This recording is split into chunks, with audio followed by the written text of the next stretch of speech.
حامیم والکتاب المبین انا انزلناہ فی لیلۃ مبارکۃ انا کنا منذرین۔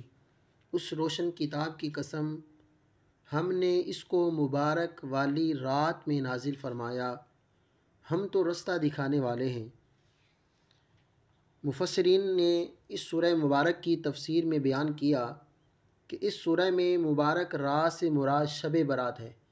جب اللہ تعالیٰ نے حضرت جبریل علیہ السلام کو حکم دیا کہ قرآن پاک کو نازل کرنے کے لیے اسے لوح محفوظ سے نقل کرو، تو وہ رات شب برات کی رات تھی۔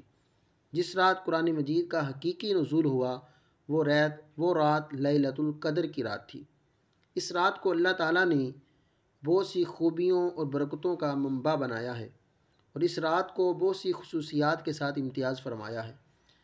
اس رات کے خصائص میں سال بھر کے امور کی تقسیم، رحمت کا نزول، شفاعت کا قبول ہونا، عبادت کی مقبولیت شامل ہے۔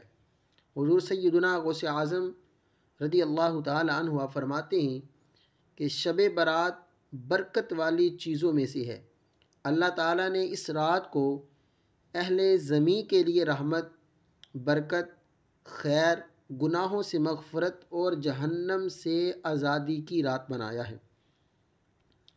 شب برات کی رات میں سال بھر میں ہونے والے تمام امور کائنات، عروج و زوال، ادبار و اقبال، فتح و شکست، رزق کی فراخی تنگی، زندگی و موت اور دیگر کار خانہ قدرت کے دوسرے شعبوں کی فہرست مرتب کی جاتی ہے۔ یہ تمام امور فرشتوں کو الگ الگ ان کے کاموں میں تقسیم کر دی جاتی ہے۔ اس رات اللہ تعالیٰ رزق کی فراہمی کا ذمہ حضرت میکائیل علیہ السلام کے سپرد فرماتا ہے۔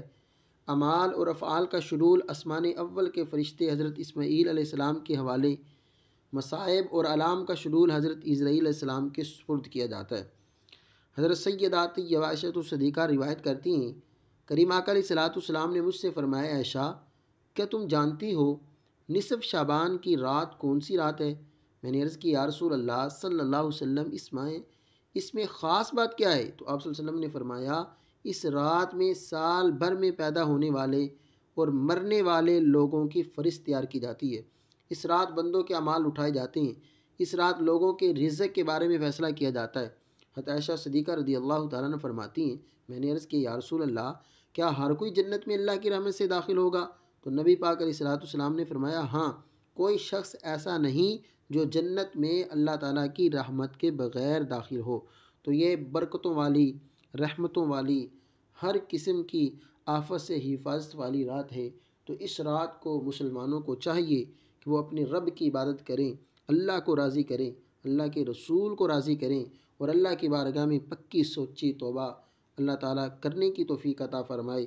اپنے گناہوں سے نادم ہو کر اللہ کی بارگاہ میں توبہ استغفار کریں۔ دعا ہے کہ اللہ تعالیٰ ہم سب کو عمل کی توفیق عطا فرمائے۔